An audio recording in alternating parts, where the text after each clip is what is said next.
No, not quite, okay, oh, there we are, okay, so natural resources and energy, coming back from break. Talking about H915, above the bottom. I'd like to switch for a second here to go to Mr. I'm Chapman. happy to just go from the sideline if it's easier, right? Well, if we could, that way Senator Hardy can see you. Oh, okay. Yeah, and it looks also Senator Williams. And here. Sounds good. Okay. Thank you. So for the record, Matt Chapman, Director of Energy Division, thank you for the opportunity to come up and speak. So first of all, I think just for some context, I think when last time I testified and today, there was an effort amongst those who participate in the bottom bill to come up with some sort of mutually agreeable solution. And that did not happen. And the agency, as a result of that, took the information that we've heard in the context of that discussion and understanding where it's at. And we are comfortable, or I guess I should say, wouldn't oppose a handling fee that runs from July 1, 2026 to March 1, 2029. So basically a bridge between where we're at today and the initiation of the PRO that allows basically an increase for redemption centers to cover the costs that they have said they are incurring, right? So basically a bridge increase in the handling fee. We continue to be concerned about that and be continuing into the period of time where the PRO is operating because of the incentive structure that it creates or a disincentive structure that it creates for people to work together to modernize and improve the system.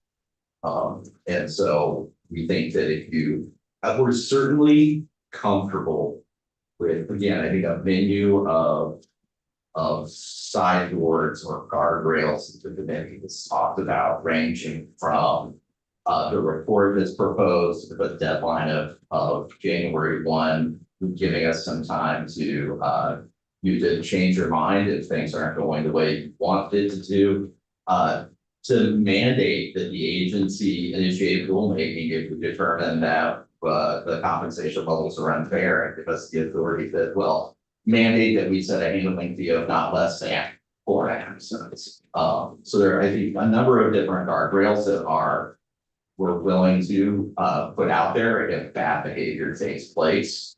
But I guess I would be concerned about statutory is basically the statute for during the time of the PRO side of operating. So if I understand you correctly, so you're suggesting that we end because you're increasing the handling fee and you're suggesting that instead of 2033, that we move it up to 29, but then we still have this report and or automatic trigger for like the handling fee comes back if it's unfair. I mean, I think you could, and looking at Mike, I think that you could even say, if the agency during its plan approval process determines that the compensation structure is unfair, then the handling fee shall be 4.5 cents. So just make it. Could you have you could have a contingent effective date on a handling fee that looks like that? Yeah, but it's totally within the discretion of the agency. Agreed, right? I mean, I would have constitutional concerns about that. I think if the agency determines that handling fee needs to be increased, they can do a rulemaking. right, well, that would be an option too. But then rulemaking takes a long time, So so. we just do a rulemaking, it's gonna happen. So I'm not saying this, yeah, I mean, we did it perfectly, Senator, and it was relatively uncontroversial, so.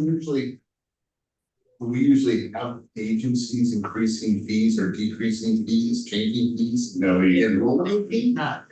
you have, Yeah. and you just looked at one, the Department of Fish and Wildlife, Yeah. and you didn't like it. We said no. A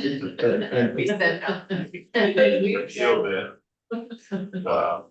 But you have Department of Parks and Parks has authority for like access to statements, etc. Similar, there's one or two similar ones like that. Yes. I would be concerned about that issue. I also think that if we set an increased handling fee that immediately goes away on the first year of the PRO, that it doesn't feel like there's enough of a bridge there. And I would at least want it to stay for the first year of the PRO, so that as they're getting used to the new system or whatever, there's a cushion, I don't know. Did you live with a cushion year? I'm always loath to make policy on the chair like this, but I think this is what it takes for the committee, to get you over the edges pushing here. That's certainly better than extending it further out in time. Okay. Okay, thank you. And then just one other thing, more just for the record, I don't know that it actually, I don't know whether it comes into effect, but everyone should be aware that the cost profile in the 2013 report showing the difference between single fee RVMs and retention centers, that RVM cost included the acquisition of the capital equipment. So at least on a going forward basis, again, as you move your way through your continued deliberations, I don't think you want the retailers to be acquiring the capital equipment. That obligation goes to the PROs, and should they endure the benefit associated with the purchase of that equipment, and they, Yes, right. that cost goes to you. Yeah, I was going to say the cost to operating a machine goes down quite a bit after buying. Yeah. I mean, granted, they're real, there are costs associated with operating. Seriously.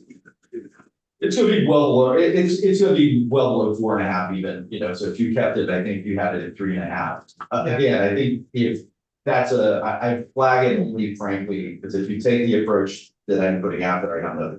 I think that because there's a distinction, right? Because anyone who has an RPM bought that RPM, right? And they should have the same that capital cost is there, and they should have it, but if you choose to not take my recommendations and going forward have a handling fee, I think the stratified handling makes more sense.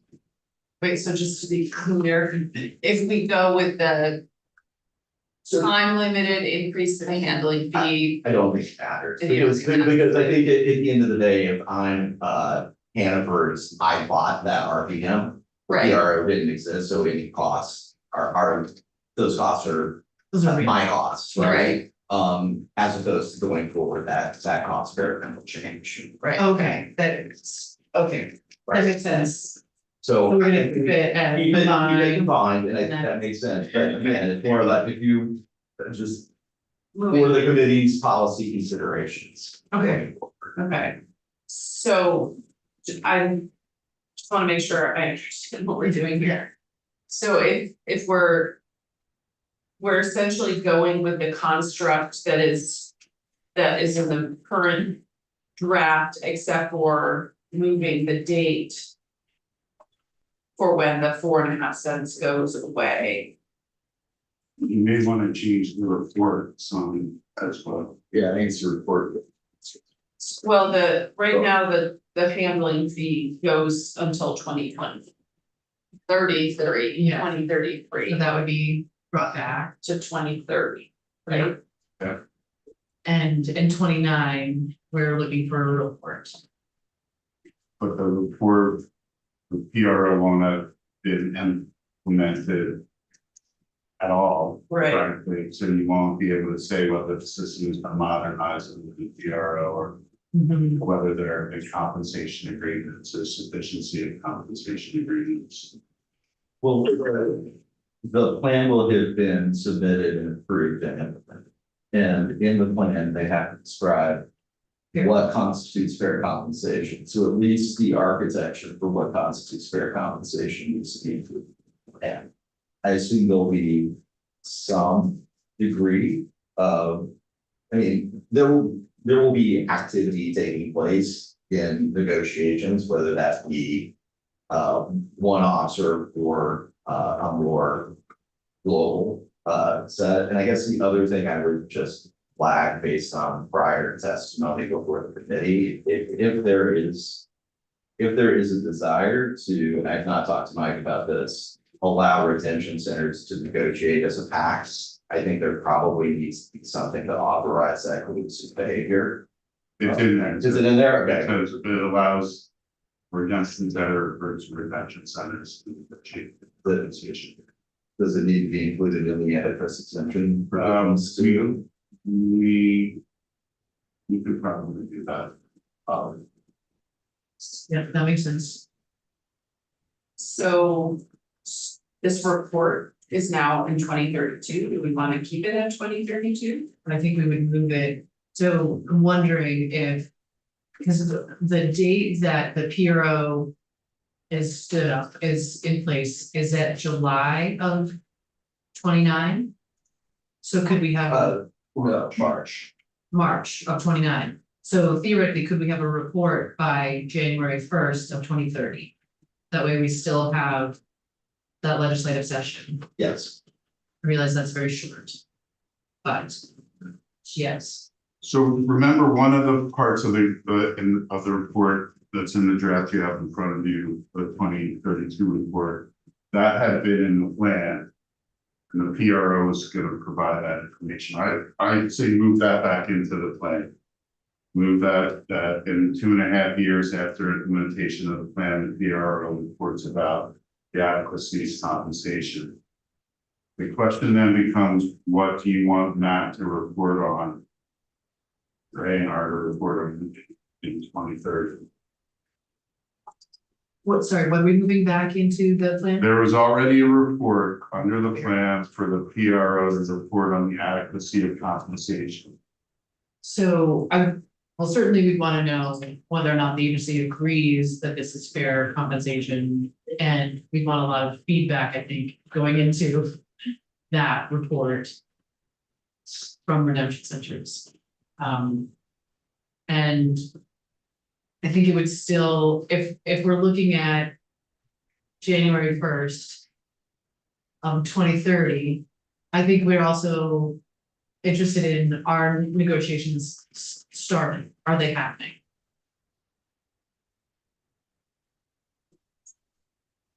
I wonder whether, and this has been used in other areas, whether the report just is more of a status update on implementation of this plan and any recommendations for modifications or improvements by the agency. And that way it's a trigger for the committee to put it on your agenda when 2030 comes along, and it gives you a status of where we think things are at, but it really just brings it back to this whole change of things. Yes, and I want to call it specifically fair compensation. Sure. But remember, I can't approve the plan if it's not there, so just. Okay, so that part is sort of baked in. You tried to make that in pretty good, yeah. I need to assess where we're at. Okay, so. Compensation ends July 1st of 2030. We get a report back January 1st, 2030. On status report, update on how things are going, any recommendations for adjustments.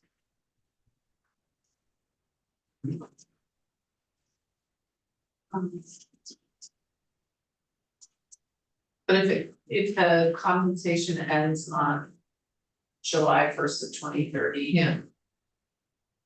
Isn't the report? Or They would have had, because they would have had at least 9 months or so of the PRO existing and being able to start negotiations. okay, So it's a good time. How's that process? Yeah. okay. Okay. But everybody would be happy, so it's out here. Retired.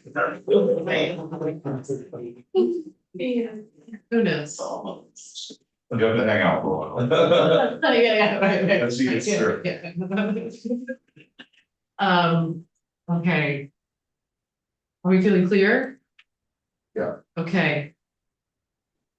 Okay, thank you. All right, thank you. That's a super place. Yeah. Mike, how are you feeling? I'm feeling okay. I wonder what your timeline is. Okay, I think I've got it, but I also wanted, well, maybe I should explain the timeline, then I wanna check in the Snre Williams as well. All the rest of the pieces of the timeline are staying the same, except for the parts that we had. I think your timeline for when. You know, I'm doing it. So I okay. To make those changes, what timeline do you need? I would, well, I'm here with Maria until 7/27 passed, Okay, and then I am free until noon. I want the interested parties to review a draft, yes, make sure that everything that was just discussed was what they understood, and then give it to you, so it's what you understood. yep.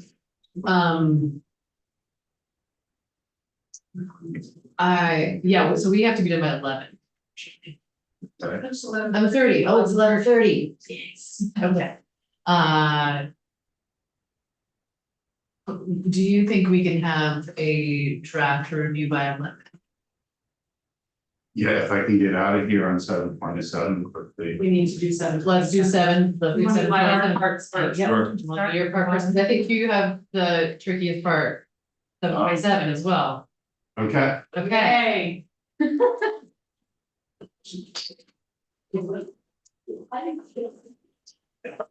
Sorry? We could meet after the floor if we have to. Well, I think the floor's gonna go on into our app. It's probably, you guys have a lot, no, maybe not, okay. Oh, what's, no, that's sweet. Okay, so. I think Maria incorporated into draft 1.5, it's at the 5.8 one that has the language. Yes. Yeah, then she has incorporated the proposed solution for the PFAS monitoring into the bill. And that would be page 15. And so I'm just gonna read it out. Madam Chair, Oh, yes, can I sir. use, I only see Maria's 7/27 draft 1.5. Can I use that to follow along? Sorry, you have draft 1.5, did you say? Yep, that's on the website under Maria. Yes, 1.5 That's the one timestamp we're gonna talk about, okay, Yeah. 5/7 as of 9 PM. correct. Okay, why don't we go through this entire section? And pages in this section. And the first is on page 12. And it's if water is used to cool a data center. The data center shall use a closed loop cooling system or an alternative cooling system. That is approved by a district commission and shall not use more water than a comparable closed loop. Wait a second, can you stop for a second, because apparently there's another. Yeah, there's a new draft, yeah, that makes sense. So, okay, so. It is 1.5, but the Timestamp. date is 5/8/26. And the time is 7:59, so hard copy. Yeah. Okay. Okay, Thank you for it, so no problem. and you can email it to Maria, or It to is, you? it is, yes, this is the version. Yeah. Oh, I'm just gonna. Listen. yeah. Yeah, I'm happy to cycle. Sorry. What page are we on? Page 12.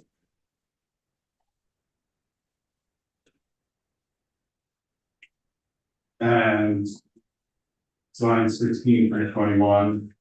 So water is used to cool a data center. The center shall use a closed loop cooling system or an alternative system that is approved by a district commission and that shall not use more water than a comparable closed loop cooling system for the data center. Yep. And then on page 14, there was that threshold for the data center when you connect closed loop system. And previously you had 300,000 per day. 300,000 per day is the average amount for an open loop system. You're asking to find out what the average for a closed loop system is. I couldn't find a gallon per day calculation. What I found is that multiple references to the closed loop reduces the amount of water by 70% from an open loop.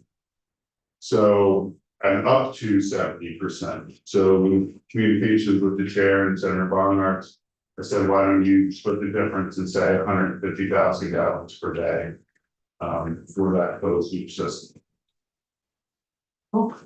And then page 14, you've seen this language, line 18 and 19, that's setting in stone the EPA standard methods for monitoring PFAS. And then, Time standards, yes. yes, if no criteria have been established under the Vermont Water Quality Standards for PFAS, the data center shall monitor the surface water or groundwater withdrawn for use at the center for PFAS at the point of withdrawal. The data center discharges waste to surface water, PFAS, and the discharged waste shall not exceed the level of PFAS detected in the surface water or groundwater withdrawn for use at the data center. Okay, so just to editorialize a little bit, this is language that we actually discussed this, I checked in with a couple people this morning. So, how does this sound? So it's, you can't have more than what went in, yeah.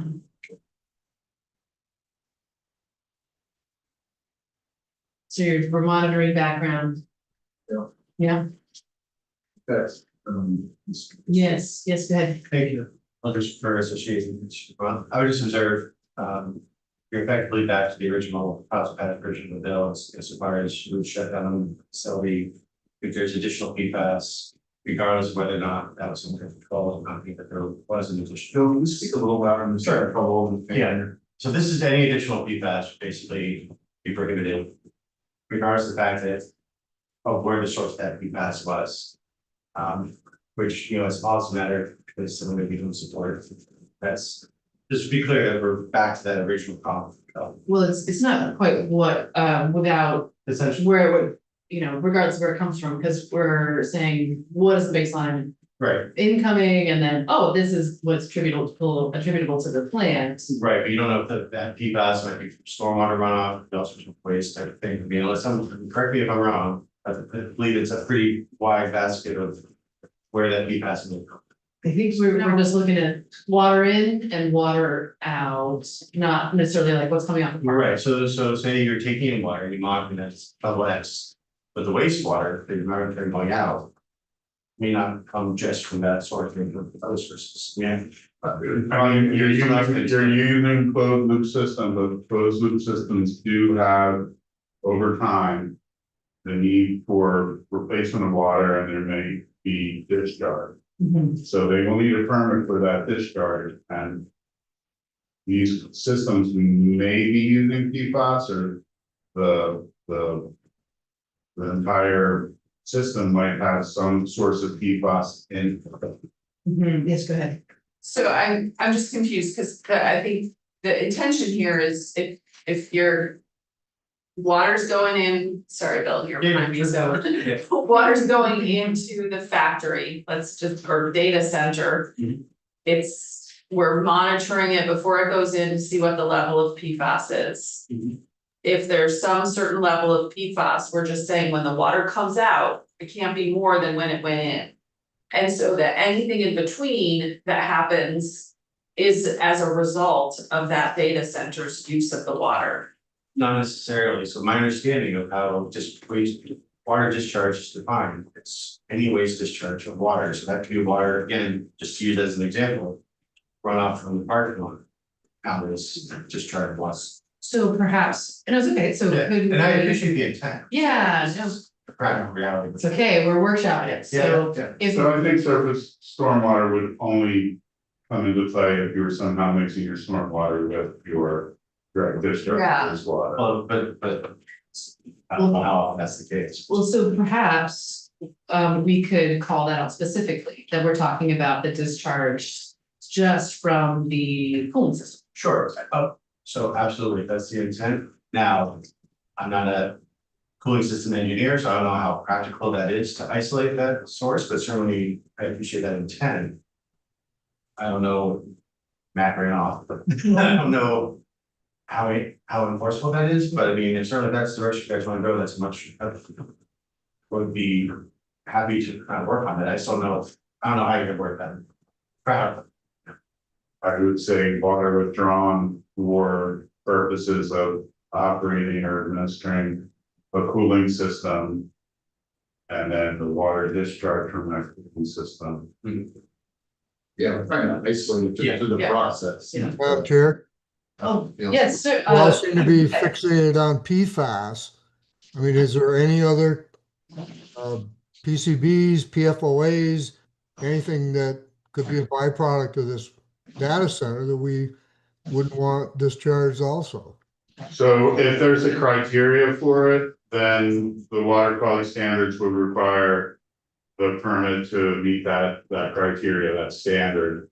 There is one for PCBs, PFOA is PFAS, so there is not one for PFOA, but any other pollutant with a criterion would the data center's discharge would need to meet as part of their permit. Okay, thank you. Mr. Groveman, did you have something to add? Yeah, I mean, I just want to provide some context for this. I think Mr. Driscoll done a really good job of confusing this matter. You know, in a significant way. So this is not a unique situation. You have an industrial facility that all the literature, there's no doubt that they use PFAS, okay? Go do a Google search, go read any paper on this. PFAS is used in the cooling system. And even if it's closed loop and it's used in other component parts, so there will be PFAS that will be added.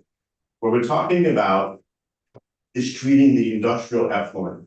And there is, the reason we're in this conundrum is because we don't have a standard for this particular pollutant. If we had a standard, then you just treat the effluent and you have the standard and you say, okay, well, how do we treat to that standard? Like, for example, when effluent is discharged from the Global Foundries plant, and we know there are pollutants in there, we have criteria for those pollutants, they have to make sure that they treat that effluent before it goes into the water based on the standard that has been set by the government to say, well, this is what the level that you're allowed to discharge, whatever is going on in the water. So here we know that this PFAS is going to be in the effluent. And there seems to be general agreement that it needs to be treated. So what's going to happen? There's really only one treatment method that exists for this, which is reverse osmosis, which is expensive. And which is why this has been a really difficult issue for municipal wastewater treatment plants, because it's really expensive, and who pays that cost? Ratepayers, and that's an issue that we've been grappling with. But data centers have,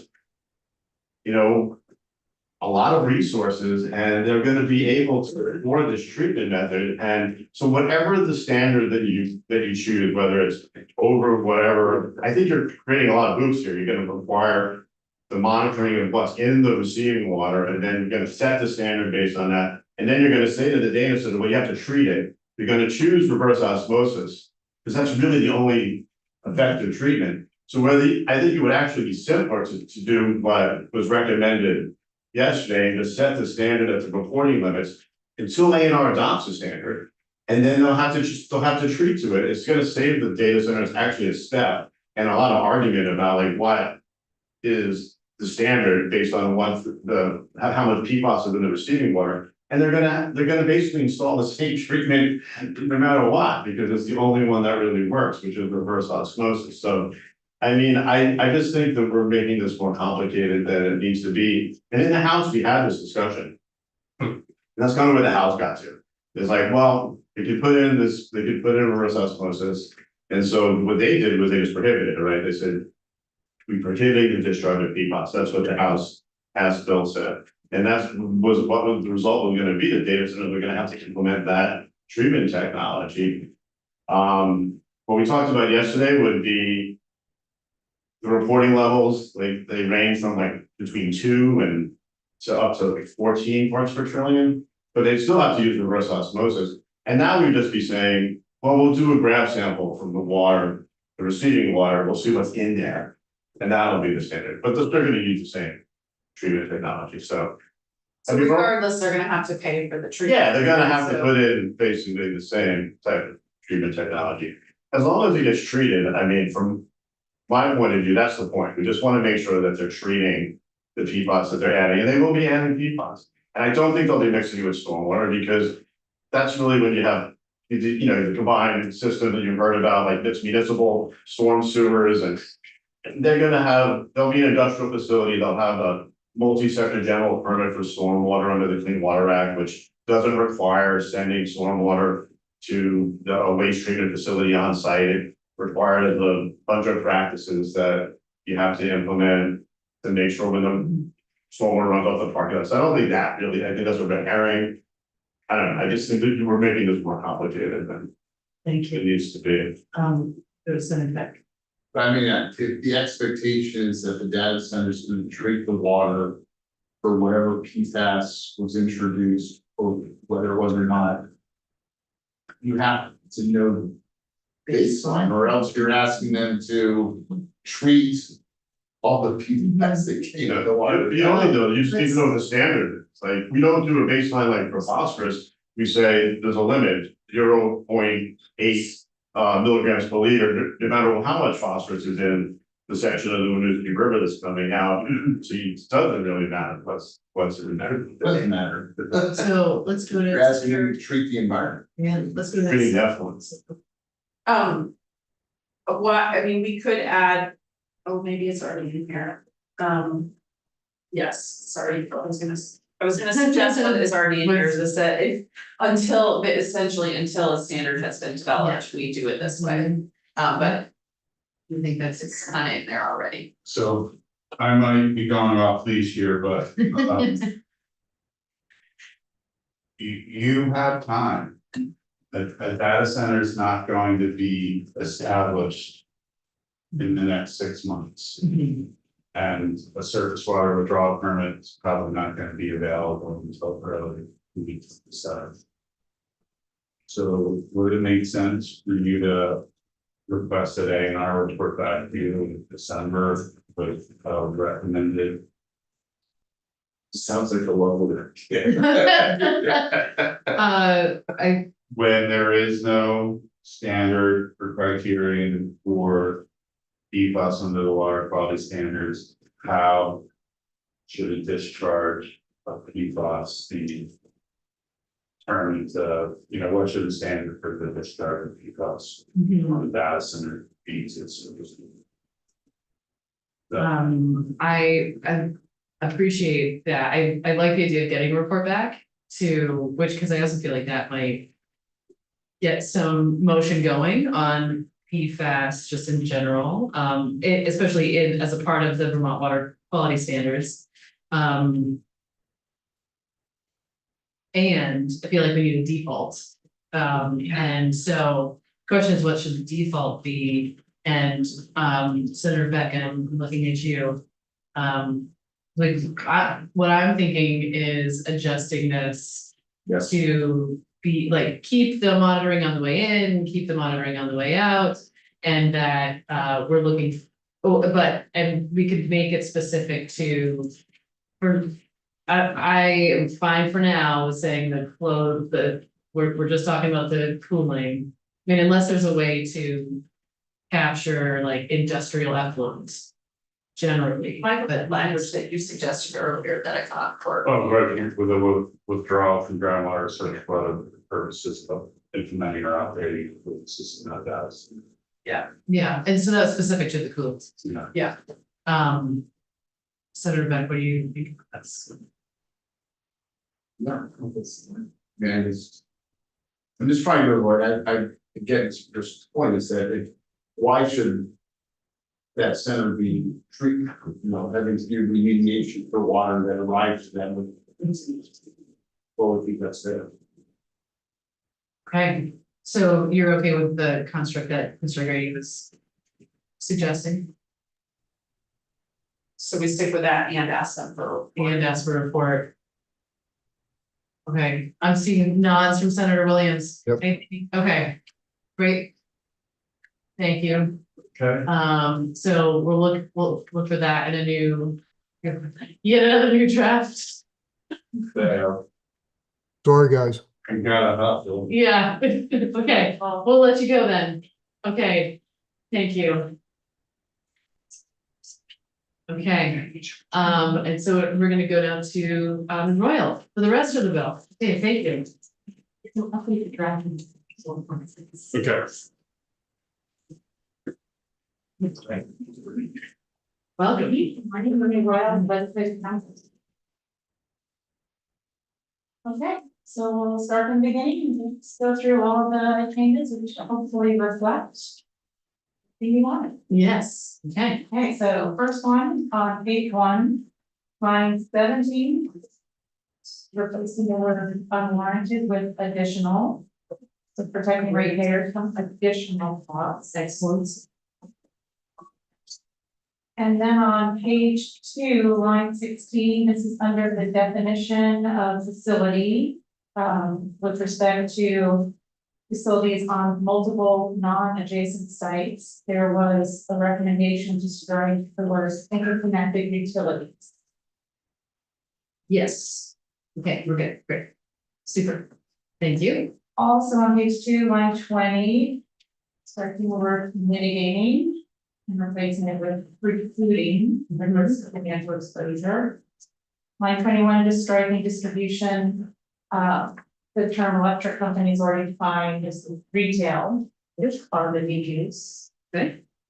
Page 3, line 6, just adding stability. So the metrics for a grid, those 4: stability, efficiency, reliability, and resiliency. So keeping that consistent throughout.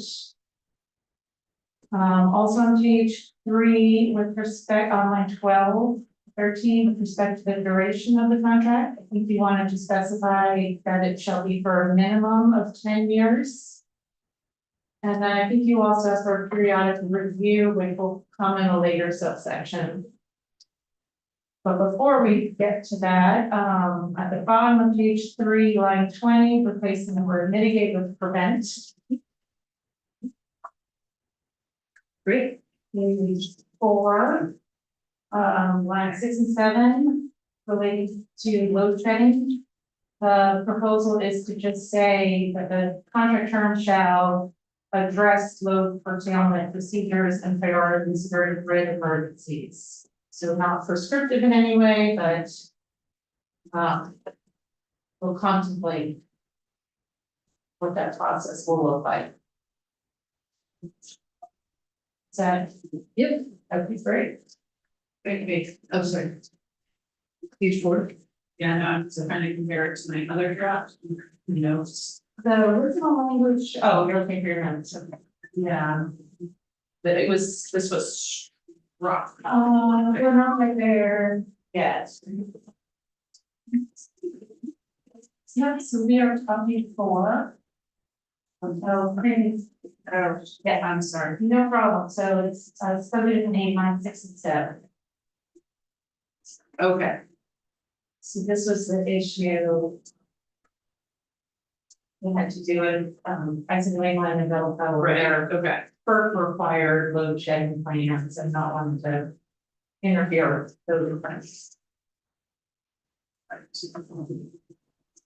So then moving on to page 5, line 11. So a new subsection D, and this concerns the review of contracts. So it's new language, it specifies The commission shall conduct periodic review of a large load service equity contract approved under this section. The purpose of the review shall be to verify the data center's ongoing compliance with all established contract terms, conditions, and regulatory obligations. And then subdivision 2, reviews shall be performed at intervals not to exceed 2 years. However, the commission may initiate a review at any time on finding a good cause or when deemed necessary to protect the public interest. And then just reiterating all. Page 6, that line 8 is just adding subject heading. Not change in substance. Great. Line 7, under line 13, is the distributed renewable generation, and just reflecting back to the changes in subsection B, so taking into consideration the site suitability analysis and project design requirements. Because we didn't have those project design requirements first. Wait, what? Page 7. This part here. Okay. Got it. Yeah. Because this is like the snow load issue. Right. So then that brings us all the way to page 10. Lines 4 through 7. So this has to do with the quarterly reports that are submitted by data centers to the commission and to the department. The language specifying that the reports are subject to public inspection and copied under the Public Records Act remains. What's proposed to be stricken here is the language that says, however, upon petition of the data center, the PSC may redact information it determines is exempt from disclosure under the Public Records Act. The problem was, since both the PSC and the department are custodians of the record, they both get copies. As I understand it, this is pretty, can be a very contentious issue, a bit of a hornet's nest. Because they each have their own nuanced protocols for handling public records and when an exemption applies. Apparently there have been attempts to try to address this. It's particularly difficult when you have a PSC, which is a quasi-independent entity, an executive branch entity. In any event, the proposal is to strike that language, and what we typically do was just let it play out. So all of the appeal process, everything, if there's a dispute about whether it is convention, it's 2 separate processes, but ultimately the courts decide something is not disclosed and the party wants it disclosed. That's the final check. Okay. Sure. This is because they let you see some. Thing to address another time. Okay. So just a technical change at the bottom of that same page 10, it has said this is rulemaking in addition to the rules required. There are no other rules required under the subchapter. It's just carryover language. Okay. Then there's the water language, which Mike has already addressed. And I believe that is it. Okay, so I am not seeing anything from your sections that we need to continue to change. Anyone else have thoughts? Questions, concerns? Yeah, I know, right, we'll have to catch you up. Okay, so with that. We're gonna wait for a new draft on this from Michael Grady. And the intent is to vote this out, both this bill and the bottle bill today. But we're gonna take a break until we can get Michael Grady and or Maria back here with the draft of each of these respective bills. So not sure how long that will take, but I think we may be aiming for something like, well, let's check back in at 10:45.